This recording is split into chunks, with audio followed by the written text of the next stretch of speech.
Յոհան Սեբաստիան Բախի 11 երեխաները մահացան։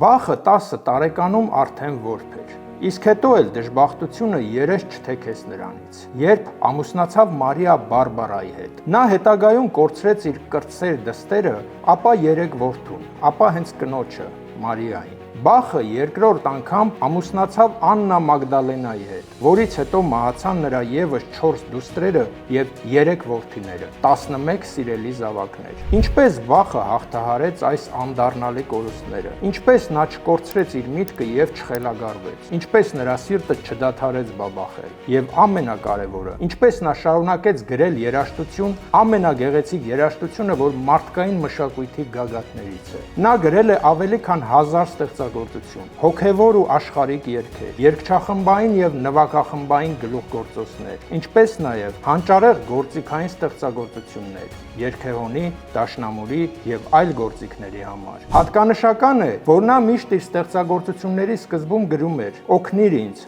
Աստված», իսկ վերջում «Փառք միայն Աստծուն»։ Ահա թե ինչու կարող եք աղոթել Բախի երաժշտության ժամանակ, քանի որ նրա երաժշտությունը ինքնին աղոթք է։ Բախի երաժշտությունը զրույց է մարդու եւ Աստծո միջև։